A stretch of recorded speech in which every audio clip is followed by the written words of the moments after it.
राहुल नाम के व्यक्ति ने पुलिस वाला बनकर जबरन किया मकान पर कब्जा। उत्तर प्रदेश जनपद मुरादाबाद में अपने आप को पुलिस वाला बताने वाला एक व्यक्ति राहुल ने गरीब के मकान पर जबरन किया कब्जा और पुलिस में होने की दिखाई दबंग गई। दरअसल आपको बता दें, मामला है थाना सिविल लाइन का, जहां पर एक व्यक्ति का आरोप है कि उसका मकान का सौदा अब से करीब 2 वर्ष पहले नईम के साथ 9 लाख रुपए में हुआ था और नईम ने बतौर बयाना प्रार्थी को 1.5 लाख रुपए दे दिया था और बैनामा कराने के लिए 15 महीने का समय मांगा था। लेकिन नईम ने मकान का रजिस्ट्री सलमा असद के हक में प्रार्थी से करा दिया। उसके बाद नईम ने षड्यंत्र के तहत मकान पर अपने जानने वाले राहुल को किराए पर यह कहकर दिलवा दिया कि ये मेरा जानने वाला है और पुलिस में है। लेकिन राहुल ने ये मकान 5 महीने के लिए लिया था, लेकिन आज तक मकान का कोई किराया नहीं दिया। जब भी प्रार्थी जाता है तो राहुल व नईम प्रार्थी को धमकाकर भगा देते हैं और राहुल धमकी देता है कि मैं पुलिस में हूं, तुम मेरा कुछ नहीं बिगाड़ सकते, अगर कहीं शिकायत की मैं तुझे अपनी पिस्टल से गोली मार दूंगा। जबकि अब इसकी पोल भी खुल चुकी है और ये पुलिस में भी नहीं है और अब 15 महीने बीतने के बाद भी इन दोनों ने प्रार्थी के मकान का बैनामा नहीं कराया और जब भी प्रार्थी बैनामा कराने के लिए कहता है तो ये टाल देते हैं। प्रार्थी का आरोप है कि हरतला चौकी में भी हमें बार बार बुलाया गया और ये कहा गया है कि राहुल टाइम मांग रहा है, जबकि 5 महीने बीत चुके हैं, लेकिन तब भी ये मकान खाली करने को तैयार नहीं है और ना ही मकान का पैसा देने को तैयार है। प्रार्थी ने वकील के द्वारा लीगल नोटिस भी भेजा और रजिस्ट्रार महोदय की यहाँ भी प्रार्थना पत्र दिया, लेकिन इसके बाद भी ये दोनों बैनामा कराने रजिस्ट्री कार्यालय नहीं आए और प्रार्थी को धमका रहे हैं कि ना तो हम तेरा मकान खाली करेंगे और ना ही तुझे मकान का कोई रुपया देंगे। अगर जिंदा रहना चाहता है तो मकान का बैनामा हमारे हक में बगैर कोई रुपया लिए कर दे।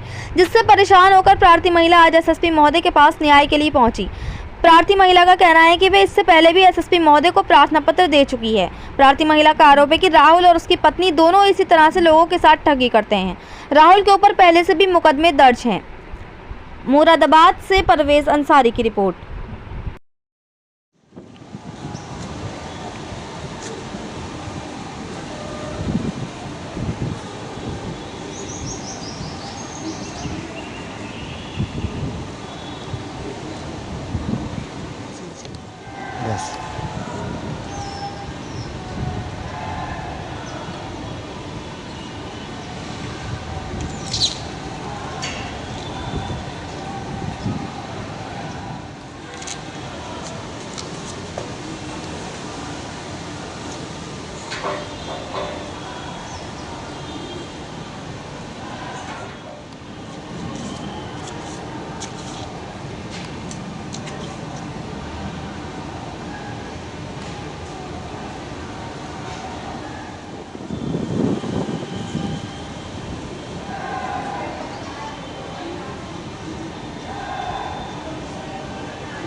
क्या नाम है आपका?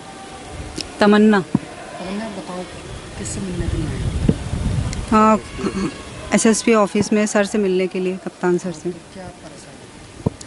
परेशानी ये थी सर कि पहले भी हमने एप्लीकेशन दी थी कप्तान सर के पास में कि हमारे मकान की तरफ से, और क्या नाम है, उसके बाद में वहाँ पे सुनवाई हुई हमारी, मतलब बहुत सी बातें हुई, समझौता पत्र हुआ हमारा चौकी पे जाके।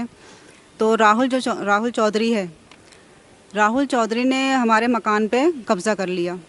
5 महीनों के लिए वो आए थे, हमने इंसानियत के नाते उन्हें 5 महीने के लिए रहने के लिए मकान दिया था, लेकिन वहीं पे रहते रहते उन्होंने मकान पे कब्ज़ा करना शुरू कर दिया। उसके बाद में उन्होंने धमकी दी हमारे आदमी को, जाके उन्होंने मारने की धमकी दी। बहुत से लोग उसमें इन्वॉल्व थे, लेकिन फिर भी हम डट के खड़े रहे। फिर हम आए यहाँ पे कप्तान सर के पास में, उनसे हमने आगाह किया, उन्होंने वो करी, हमारी सुनवाई भी हुई थोड़ी बहुत। और जब हम वहाँ पे गए तो समझौता पत्र हुआ हमारा 1 फरवरी को। इन्होंने ये कहा कि मैं पैसे दे दूँगा मकान के, लेकिन उसके बाद भी इन्होंने चौकी पे बुला बुला के चौकी इंचार्ज ने हमको बुलाया, मेरे आदमी को बुलाया बार बार कि भैया राहुल ऐसे ऐसे कह रहा है, राहुल टाइम मांग रहा है, ये मांग रहा है। तो हमने सर से यही कहा कि सर हम बार बार टाइम क्यों देंगे, आप एक बार जब समझौता फरवरी में हो चुका था कि फरवरी में ये 4 लाख रुपए 11 लाख रुपए देंगे करके, तो वरना मकान खाली करेगा, तो ये अब मकान क्यों नहीं खाली कर रहा या पैसे क्यों नहीं देवा ले।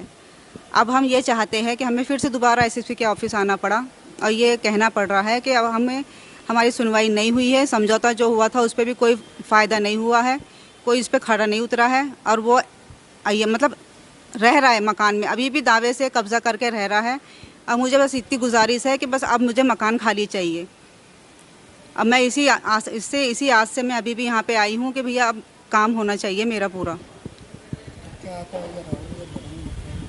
ये 420 है। ये हम जैसों को पता ना कितने लोगों की इसने ऐसे ठगा होगा। मियाँ बीवी दोनों 420 है। मैं खाली राहुल का नाम नहीं लूँगा, उसकी बीवी का भी लूँगी, क्योंकि जब हमें पता था कि राहुल हस्बैंड वाइफ है, लेकिन बाद में पता चल रहा है कि ये बहन भाई है, तो भैया इससे ज़्यादा फ्रॉड तो कोई हो नहीं सकता फिर। और हम जैसे मतलब मासूम लोगों को पता ना कितनों को इसने लूटा होगा। और अब भी इसके ऊपर में केस हो रहा है, केस दायर है इसके ऊपर में। ये पता ना किसका है, किसके पैसे लेके भागा है, क्या करा है। अगर ये ऐसे लोग ऐसे रहेंगे तो इंसानियत पे से नामो निशान मिट जाएगा। फिर कोई किसी पे भरोसा नहीं कर पाएगा फिर ऐसा करके। पुलिस वाला क्या करता है? पुलिस वाला बताता था ये अपने आप को, लेकिन जब हमने इसकी पोल खोली तो ये पुलिस वाला भी नहीं है। और दूसरी बात ये है कि भैया जो बात चौकी पे जो हुई थी हमारी, उस पर भी कोई बात खरी नहीं उतरी है। वहाँ के जो है इंचार्ज ने हमें बार बार बुलाया, वो भी आए, चौकी हड़तला वालों ने। हम बार बार गए, वो भी आया। और क्या नाम है, कभी कभार वो नहीं आया, हम बराबर टाइम टू टाइम पहुँचे जब भी इंचार्ज ने हमें वहाँ पे चौकी हड़तला वालों ने हमें बुलाया है। तो लेकिन बात उनका वही था कि वो 4 दिन का टाइम मांग रहा है, हफ्ते भर का टाइम मांग रहा है, महीने भर का टाइम मांग रहा है। ऐसा करते करते फरवरी को छोड़ के अब जून आ चुका है। और हमने सर से यही कहा था कि सर मुझे अब पैसा नहीं चाहिए, मुझे अपना मकान खाली चाहिए। हम किराए के मकान पर रह रहे हैं। तो भैया इससे बड़े बोलते ना बुद्धि भ्रष्ट लोग हमसे ज़्यादा कोई नहीं होगा मेरे हिसाब से।